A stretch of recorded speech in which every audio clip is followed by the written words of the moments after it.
autant d'émissions, va aller à la rencontre de tous les acteurs qui participent et qui font partie d'un processus électoral démocratique, inclusif et transparent.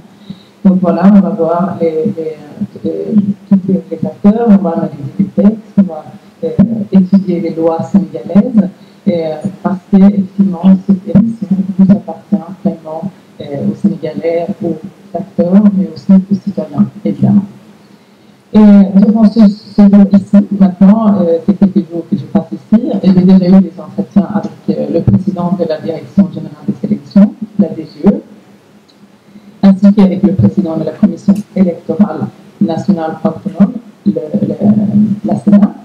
Et j'aurai également des entretiens avec le Conseil constitutionnel, la société civile et évidemment, bien évidemment, les candidats. Et j'espère également rencontrer d'autres candidats lors de ma prochaine visite prévue fin février, évidemment pour les élections.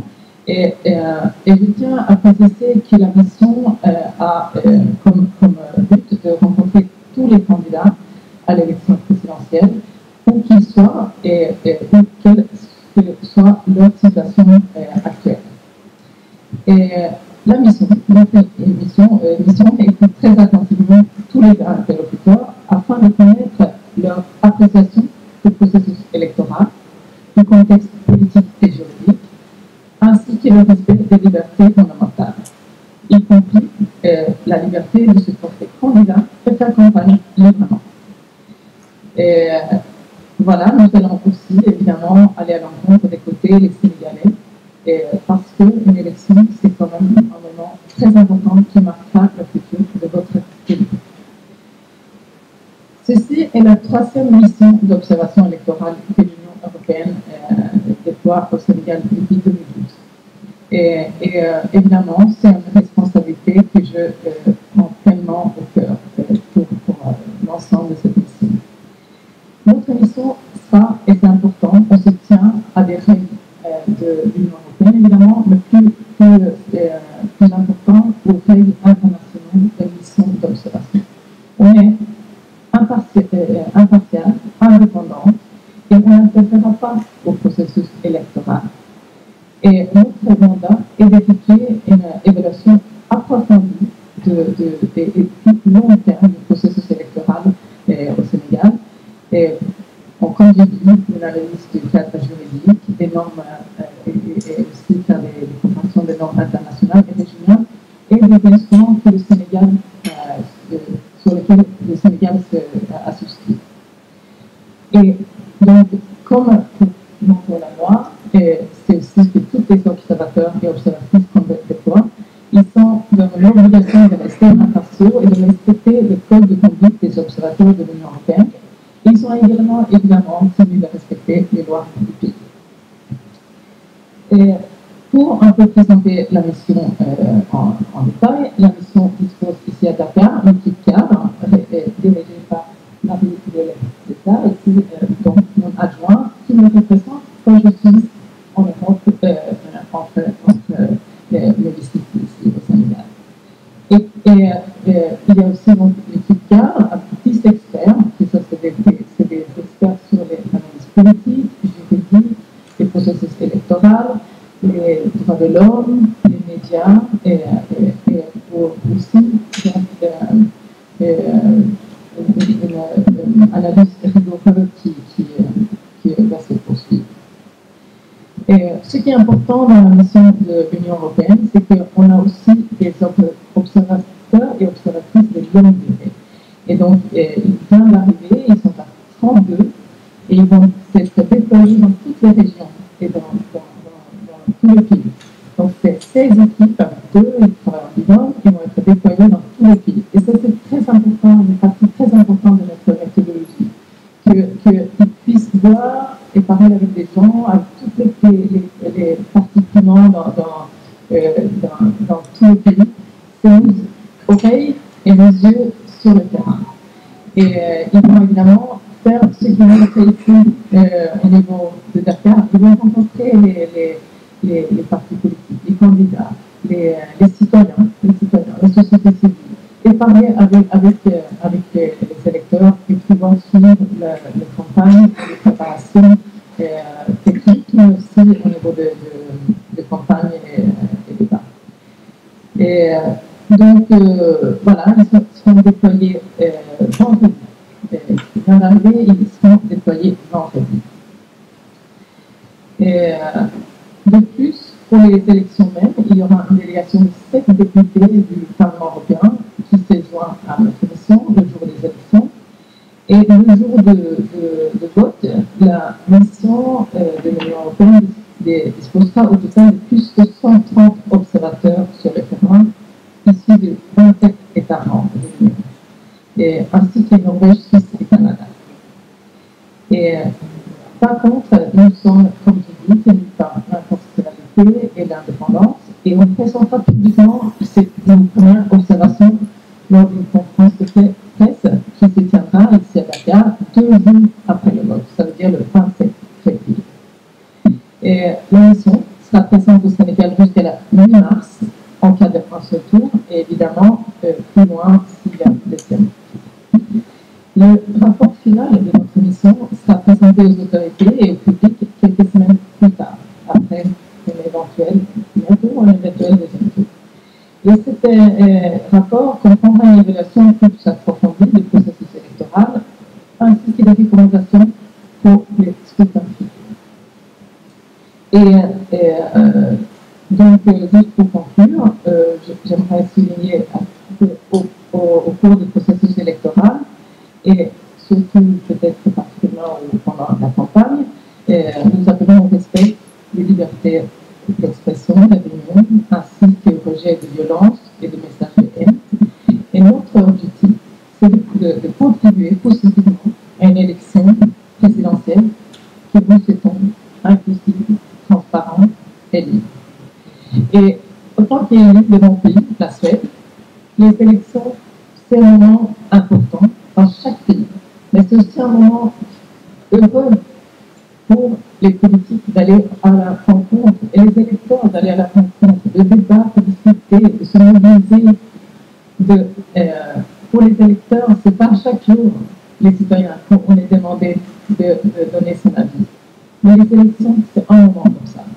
Et donc, dans chaque pays, et évidemment ici au Sénégal aussi, c'est un moment important et j'espère pour tous les citoyens sénégalais que ça sera un moment de transparence, d'inclusivité et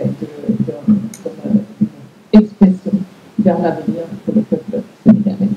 Avec ça, je m'arrête et je suis à votre disposition pour des questions. Merci.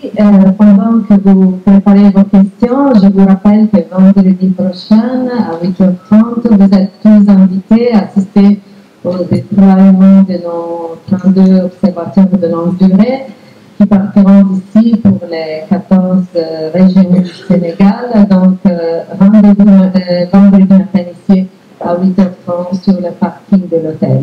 Pour vos questions, je vous demande de lever la main et un assistant vous apportera un micro.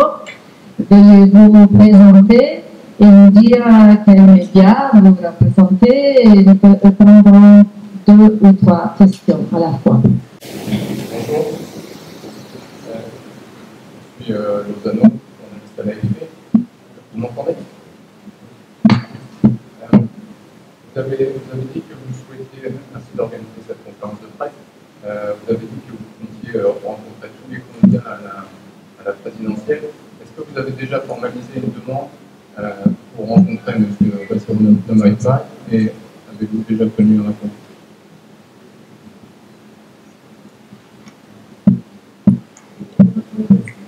On va prendre une autre question, s'il vous plaît. Bonjour à tous. Est-ce que vous m'entendez? Bonjour à tous. Bonjour à tous, vous m'entendez? C'est pas mon journaliste à iRadio ITV Omnia. Je voulais savoir, vous avez dit que vous allez examiner le processus électoral. Et le processus électoral comprend la période préélectorale, la période électorale et la période post-électorale. Et j'ai pu voir sur le rapport de 2019 que vous préconisiez l'abandon du parrainage. Et je voudrais savoir, par la même occasion, sachant que l'Union européenne n'a pas un pouvoir injonctif, quelle est justement la valeur de ces recommandations? Merci. Je vais commencer par... comme je dis, nous avons comme objectif de voir tous les candidats qui ont été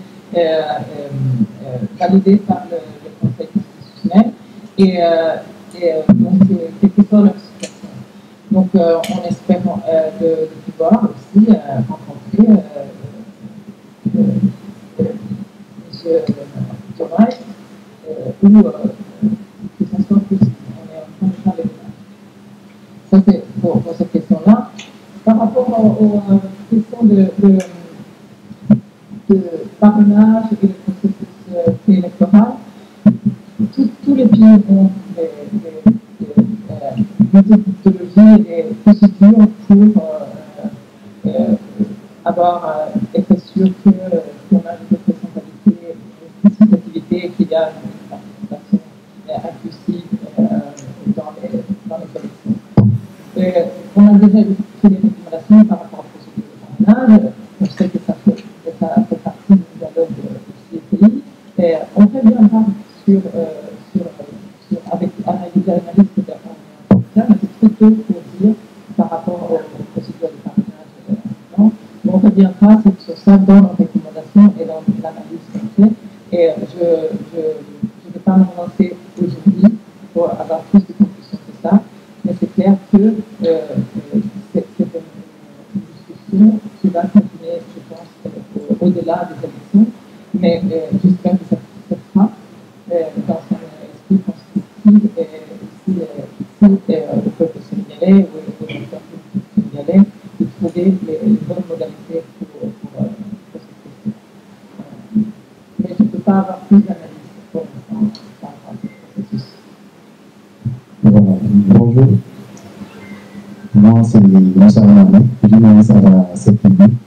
En fait, on va constater, vous l'avez dit tantôt, que vous avez pu rencontrer la Sénat et aussi la Direction générale des élections. Et on sait bien qu'il y a une polémique concernant le fichier électoral cette année. Il y a eu plus de 40 candidats qui ont été déclarés et tous reviennent tout le temps sur la transparence concernant le fichier électoral. Qu'est-ce que vous en pensez? L'autre chose est que mon collègue a aussi soulevé la question de respect de la taille du candidat politique. Il faut qu'il soit, en tout cas, à son mandataire avait soulevé la dernière fois le principe d'égalité des candidats. Il est en prison, il ne pourra pas, en tout cas pour le moment, participer en campagne. Est-ce que vous, à votre niveau, vous faites partie, vous êtes de ceux qui pensent qu'il doit être libéré afin qu'il puisse bénéficier de tous les autres candidats de pouvoir participer en campagne, malgré qu'il soit plus en prison?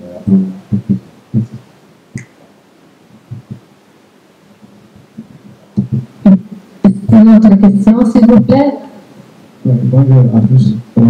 Je suis Amadouda, journaliste au quotidien Social.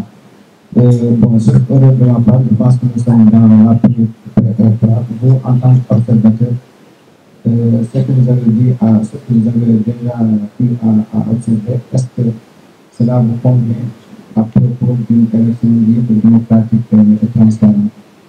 Merci. Donc, pour commencer par le fichier électoral, ça fait partie de justement les critères aussi qui vont étudier le fichier électoral et comment les questions techniques autour de ça. Et je ne peux pas, vu que ça ne fait pas longtemps qu'on est ici encore, me prononcer sur les éventuels problèmes qu'il y a eu.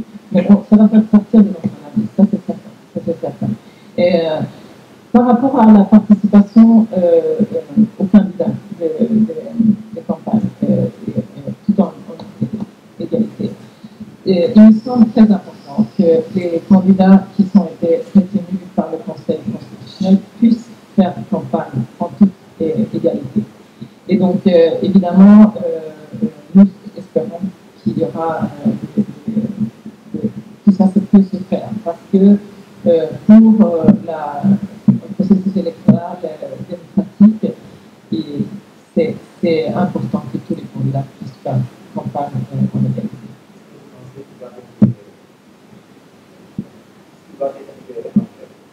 Nous, on ne peut pas se prononcer sur les procédures judiciaires. Ça c'est clair. Je constate juste que c'est important que les candidats puissent faire campagne et que c'est important pour les citoyens et pour le processus électoral. Oui, bonjour, Clément Bonnevet de Pérez Rafford. Il y a eu ces derniers jours des tensions, certains partis politiques qui sont compris, il y a des institutions du pays. Deux membres du Conseil constitutionnel ont été accusés de corruption. Est-ce qu'à moins d'un mois d'élection, c'est quelque chose qui vous inquiète?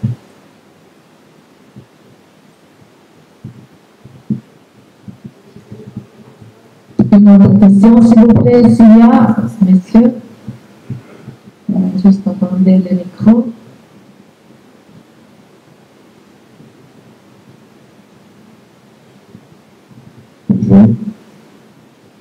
Bonjour, je m'appelle Jacques Borda, je suis là pour le compte de Solidaire.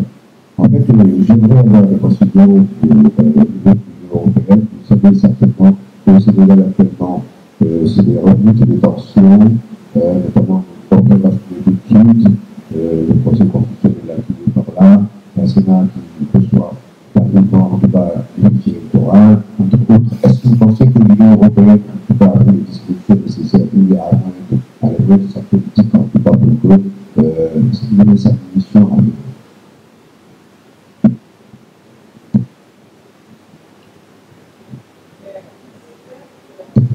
C'est clair que, par rapport à la première question, c'est clair qu'il y a des institutions qui, dans un processus électoral, il y aura notamment les jeux, le Sénat, et le Conseil constitutionnel. Et c'est important que toutes ces institutions puissent opérer pleinement selon leur mandat et selon la loi sénégalaise. Donc, et notre analyse va évidemment porter sur les processus qui se passent maintenant, et on suit de très près les discussions et les mouvements autour de toutes ces institutions et aussi leur action. On ne pourra pas faire une analyse de tout ça avant la fin du processus électoral parce que nous finissons par notre mandat aussi de pas interférer dans le processus électoral et l'objection va totalement à ça. Et ça répond un tout petit peu à votre question aussi, peut-être par rapport aux institutions et la possibilité de l'Union européenne. Notre mission ici, nous sommes en partenariat avec le Sénégal. J'ai travaillé beaucoup sur les questions de l'état de droit et la démocratie en Europe, à l'intérieur de l'Union européenne, pendant mes 10 ans comme députée européenne. Et je vois les processus électoraux et démocratiques, que ce soit en Europe ou que ce soit ici au Sénégal ou dans d'autres parties du monde. On est dans un partenariat pour la démocratie et pour des processus électoraux le plus inclusif, démocratique, transparent et libre possible. Et c'est l'engagement qu'on a pris ensemble et qu'on va réaliser ensemble. Et notre mission ici, on va apporter notre petite contribution, j'espère, à ce processus. Et ça veut dire qu'on ne va pas interférer dans le processus électoral complet, mais on va venir avec des recommandations, avec une analyse approfondie, aussi basée sur toutes les observations de nos observateurs de longue durée qui seront sur le terrain pendant plusieurs semaines, et aussi après les élections, qui pourront suivre tout le processus. Et avec ça, on aura une imagerie, je dirais, très approfondie, assez complète de la situation aussi. Et on pourrait, avec vous, engager une discussion avec des recommandations. Mais je le vois vraiment comme un partenariat votre pays, mon pays, la Suède et l'Union européenne, plus globalement, s'engager ensemble pour renforcer les structures démocratiques dont les processus électoraux en fait partie. Je suis pas spéciale. Okay. Good morning. I am Augustine calling from the West African Democracy Radio English Service. I have 3 questions. The first is, will the European Union deploy the 32 observers in the various regions of Senegal on today or another day?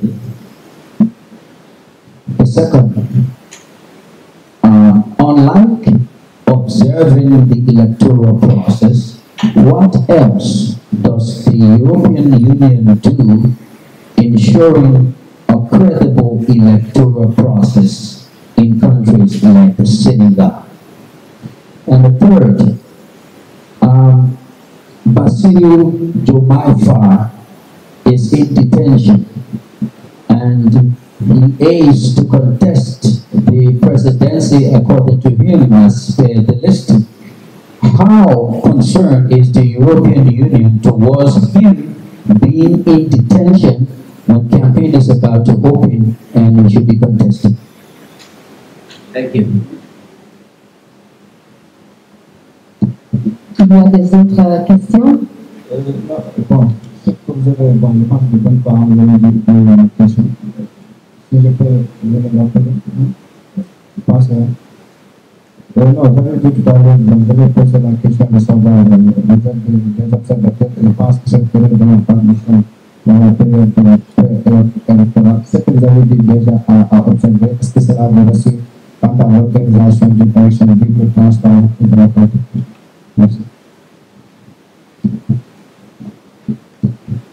Donc je vais commencer avec la dernière question parce que je pensais avoir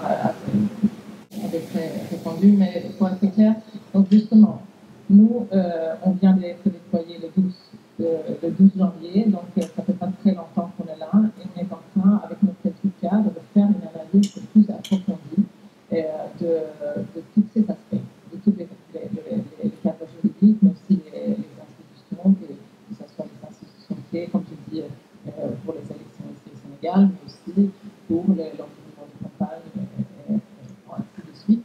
Et plus important aussi, avec les informations qui vont être rassemblées par nos observateurs de longue durée sur le terrain. Donc, c'est trop tôt pour nous de nous prononcer sur l'état des lieux sur le processus électoral. Mais on viendra avec des recommandations, avec notre analyse et avec, j'espère, une ouverture d'un dialogue avec les électeurs, les citoyens et les institutions sénégalaises après les élections. On est tenu par notre impartialité et notre ne pas intervenir dans le processus électoral. Donc ça c'est pour ça. Et pour le journaliste en anglais, vous voulez que je réponde en anglais? English. I can. Yes, it's okay. please. Yeah, or Swedish. No. Okay. So our 32 observers will be deployed on Friday already.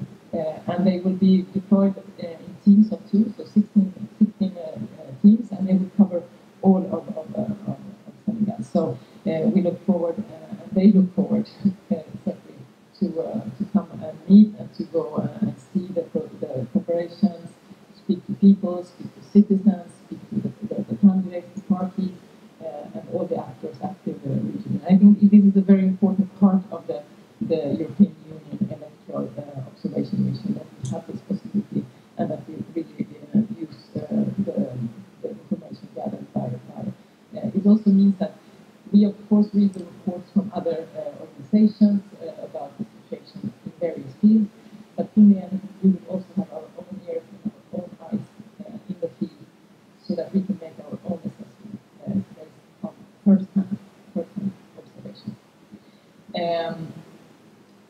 The European Union, I'm not the best one to answer all the things that the European Union does in terms of partnerships with different countries in the world, including Senegal, but we have, of course, our delegation here, the EU delegation, that can answer more some details to that. But it is important that the European Union is one of our democracy support actions is the electoral missions, but we of course also finance and participate in electoral assistance, which means building the democratic and electoral structures in different countries.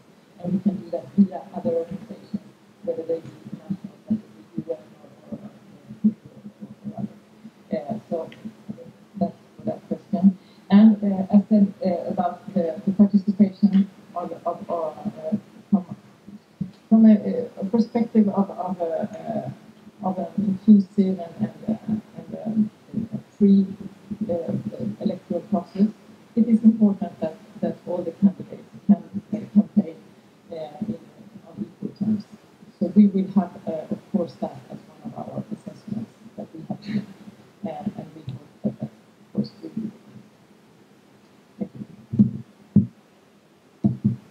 Y a-t-il des autres questions?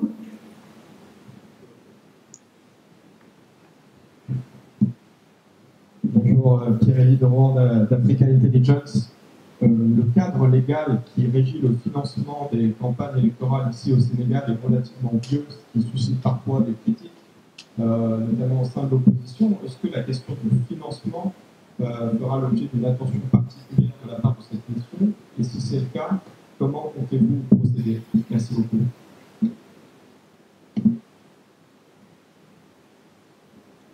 Une autre question, s'il vous plaît. Lucia Weiss, États-Unis, j'aimerais juste savoir, selon vous, dans votre perspective, quel est le défi le plus grand que vous considérez essentiel? Et deuxième question, j'aimerais simplement comprendre un peu, est-ce que vous travaillez avec des équipes médias ou vous prenez vraiment les équipes là à deux qui vont être déployées sur le terrain? Est-ce que ça marche comme ça? Ils ont développé des médias sur place, évidemment, les gens accompagnés par les autres institutions sur place.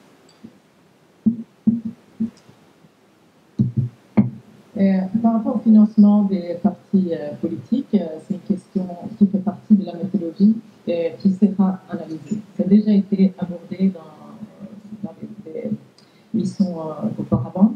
Mais c'est effectivement je suis au courant de ce questionnement et nous, on va de nouveau nous pencher sur cette question. C'est dans chaque pays une question importante, évidemment, le financement des campagnes, le financement des partis politiques et les ressources qui sont utilisées et à disponibilité pour les campagnes. Ainsi que l'espace médiatique et toutes ces autres questions qu'on va aussi aborder dans notre analyse. Donc, la réponse est oui. Et, les défis, je pense que autant qu'élu moi-même, moi j'aime les élections. Je trouve que les élections, comme j'ai dit, c'est un moment important. C'est le moment où on peut aller à l'encontre des électeurs, des citoyens, où plein de conversations sur l'avenir d'un pays se font, que ce soit dans le magasin, que ce soit à table à la maison, que ce soit entre voisins. Ça c'est une élection. Et je pense que les défis ici sont dans ce sens-là importants aussi ici, d'encourager un débat et d'avoir une vite débat et discussion sur l'avenir du pays et des perspectives. Et après, pendant notre mission veillera à analyser justement tous les aspects d'une élection démocratique et libre et transparente. Donc, que ce soit sur les lois, le cadre juridique en place, que ce soit la possibilité et l'élargissement des institutions clés, que ce soit rigoureux, robuste, le processus, et la possibilité des candidats de pouvoir faire campagne, les médias de faire leur travail, la société civile de pouvoir participer, etc. Je ne peux pas dire qu'il y a une défi plus important que d'autres. Nous, on va regarder sur l'ensemble de tous ces aspects. Et pour les observateurs et observatrices de longue durée, ils sont libres, ils ont été accrédités et ils ont une liberté de s'approcher, de participer, d'aller à l'encontre des institutions, donc les représentants départementaux du Sénat, des partis politiques, mais ils suivront la méthodologie que nous suivrons au niveau de l'équipe cadre aussi, de voir tous les interlocuteurs, être sûr de voir toutes les partis politiques, toutes les institutions clés au niveau départemental, et aussi, évidemment, parler aux électeurs. Une image ou une information précise sur l'environnement préélectoral et post-électoral, parce qu'ils vont rester là. Des autres questions? Le micro.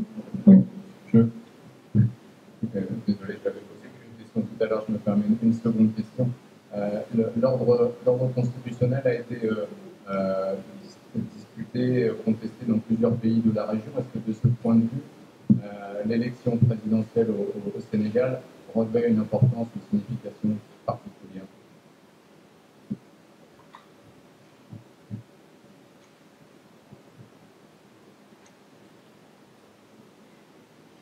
Bonjour, je m'appelle Oumar Dembélé. Est-ce que tu peux avoir une idée du nombre de que vous avez déployés sur le terrain? Vous m'entendez? C'est bon? Je disais, est-ce que vous pouvez nous donner le nombre d'observateurs que vous allez déployer sur le terrain? Et est-ce que donc, vous racontez à vos éléments, de la observation qui est dans les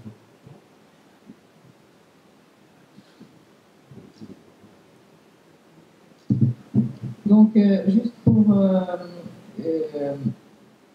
évidemment, l'Union européenne a un partenariat fort avec le Sénégal. Beaucoup d'États membres sont présents aussi au Sénégal. Et nous sommes, comme j'ai dit au début, nous voyons comme un partenariat pour la démocratie, pour les élections démocratiques et inclusives et transparentes. Et on travaille et on est engagé dans ça, cet objectif ensemble. Donc, pour nous, évidemment, chaque fois qu'il y a un processus électoral démocratique est mis en œuvre, c'est une bonne chose, que ce soit en Europe et que ce soit ici, au Sénégal ou en Afrique. Donc, c'est évidemment de toute grande importance.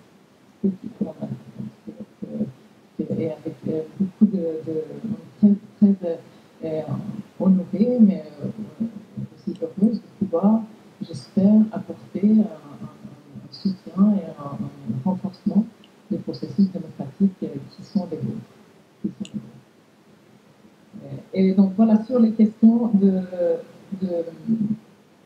les nombres ils vont être dans toutes les régions. Ils vont être dans toutes les régions, les 32 dans les équipes, dans 16 équipes. Mais il y aura aussi donc pour les observateurs de courte durée qui vont être là pour le jour des élections et juste quelques jours avant et après. Ce sera 130, plus ou moins 130, qui ne bougez pas les régions de déploiement. J'imagine sur les courtes durées, il y aura pas mal de questions à faire, parce que des questions logistiques aussi, mais aussi dans d'autres activités. Peut-être c'est clair que vous voulez apporter quelque chose. Vous m'entendez? Oui. Oui, simplement, effectivement, donc on aura 32 observateurs de longue durée, et ça, je tiens à préciser pour que c'est vraiment essentiel. Ces observateurs de longue durée, comme l'a dit déjà Madame Bjork, c'est vraiment nos yeux sur le terrain. Et comme vous le savez, nous sommes des experts ici à Dakar, mais Dakar, c'est une chose, et le pays, c'est autre chose, tout le Sénégal. Donc c'est vraiment important qu'on ait une vision vraiment globale du processus électoral et au contact des gens. C'est pas seulement les autorités qu'on va rencontrer, c'est vraiment la population, c'est vraiment les parties prenantes, c'est vraiment les représentants des candidats, c'est tout un écosystème voilà, autour des élections, au niveau du terrain, et il est important vraiment de rencontrer tous ces gens-là. Donc ils seront 4 semaines sur le terrain. Donc on aura vraiment l'occasion d'être au contact des gens, de la population, des autorités locales. Et je ne vous cacherai pas que parfois, on le sait bien, entre ce qu'on vous dit à Dakar et ce qui se passe sur le terrain, c'est parfois différent. Donc c'est important, et qui que ce soit, aussi bien les candidats, etc., ou parfois ce qu'on vous annonce comme déploiement, et comme ce qui se passe à Dakar, et puis parfois c'est différent de ce qui se passe dans les régions. Donc c'est vraiment important pour ça qu'on ait des retours de tout le pays pour qu'on ait une vision globale du processus. Voilà, pour le processus. Et pour oui, nous aurons donc plus de 130 observateurs, effectivement, le jour du scrutin, donc c'est quand même un effort assez conséquent pour observer le scrutin. Pardon?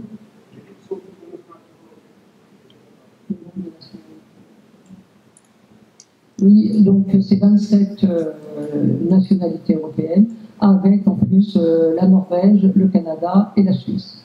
Donc c'est vraiment voilà, une vision très globale des choses par de nombreux acteurs de l'Union européenne, de représentants des pays de l'Union européenne. Toujours, je pense que c'est pas forcément un journaliste concernant toujours les observateurs, pour s'expliquer, vous avez parlé de observateurs qui sont engagés dans le pays. Et la présidente j'ai constaté qu'il y avait 84 observateurs qui ont été déployés dans le pays. Qu'est-ce qui explique toute cette activité? L'autre question, par contre, c'est le fichier électoral. Dans les précédentes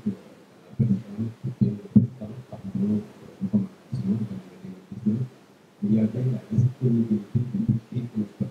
Et le fichier électoral est toujours problématique avec cette présidentielle. Selon vous,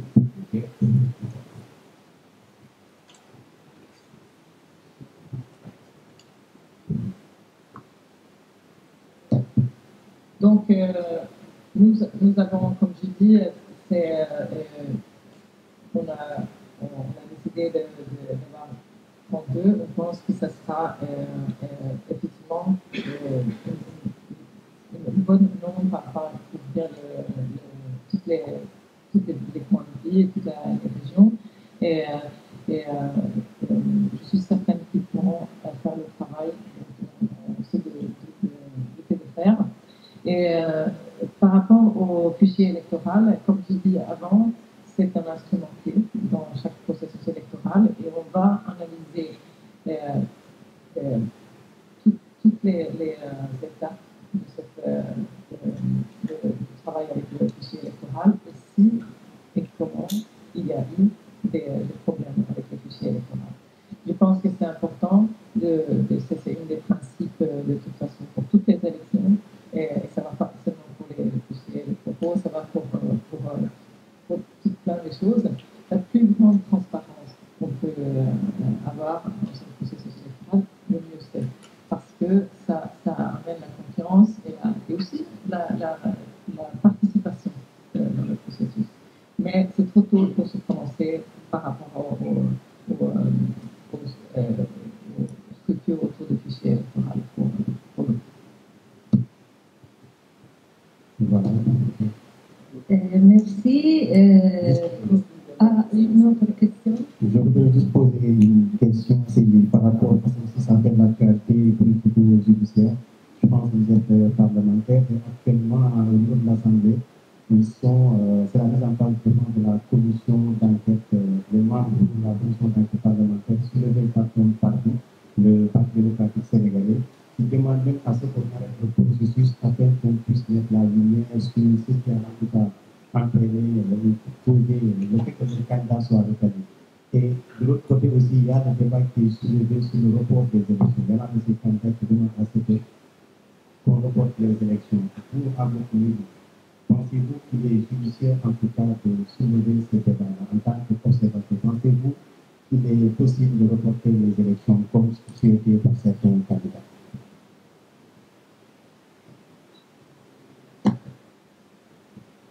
Encore une question? Bon, tout récemment, la mission européenne, le Congo en tout cas n'a pas refusé que la mission, que l'observation, que l'Union européenne, ses observateurs ne viennent pas au Congo pour observer. Ce n'est pas le cas au Sénégal. Les raisons pour le Congo, c'était lié au moyen logistique, je pense. Bon, vos outils satellitaires. Parce qu'au Sénégal, vous comptez déployer tous ces moyens logistiques-là pour travailler dans de bonnes conditions et promouvoir une élection libre, transparente et démocratique. Merci beaucoup. Donc, pour commencer, nous sommes au courant, évidemment, de procédure de la demande de la commission parlementaire. Nous avons fait aussi au Parlement européen une commission d'enquête parlementaire. Cependant, en tant que parlementaire, on ne peut pas intervenir dans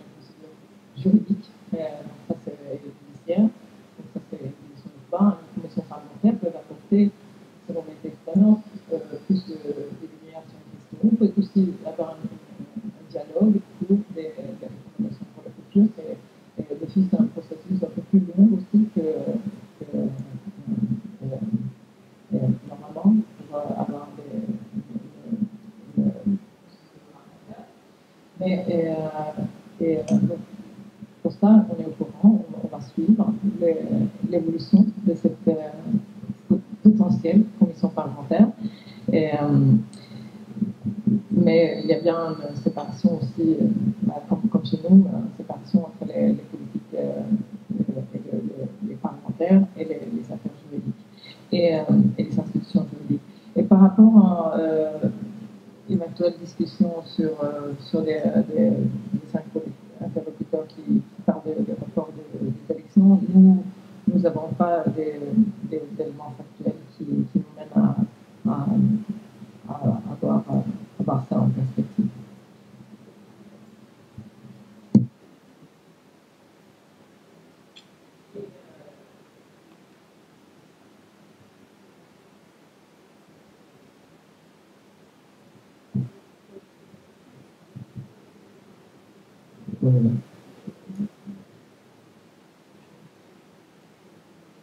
Ah oui, ok.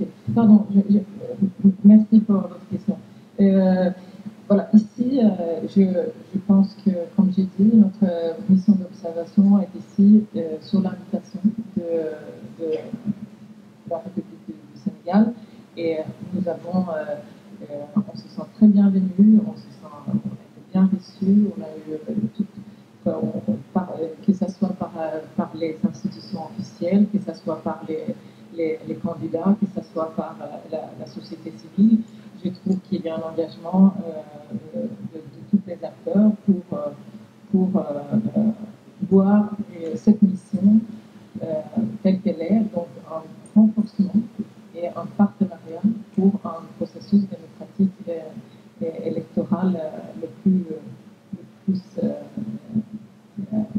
rigoureux possible. Donc c'est une situation très en partenariat et très sereine, je dirais, pour l'instant. Quels sont les moyens logistiques que vous allez déployer? Vous avez parlé des ressources humaines.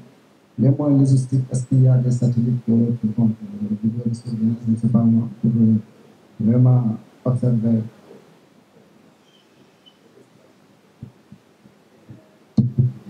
Par rapport à nos équipements techniques, je vais laisser la question à Mme Cessa, mon adjointe. Est-ce que vous avez des informations sur les équipements techniques? Ça varie de pays en pays, les équipements techniques qu'il faut pour déployer une mission d'observation. Au DRC, c'était effectivement RDC, pardon, il y avait des demandes très précis par rapport à ce qui était nécessaire pour déployer une mission indépendante. Donc, non, ici c'est un équipement standard. Voilà, les observateurs auront leur véhicule, un véhicule pour deux, auront les moyens, auront des téléphones, etc., des trousses médicales, seront en contact avec les autorités. Enfin, il n'y a rien du point de vue logistique de différent par rapport à la majorité des missions. Voilà, ce n'est pas une mission très compliquée du point de vue logistique, et donc c'est un équipement tout à fait standard, normal, avec lequel vont travailler les observateurs de longue durée. Voilà.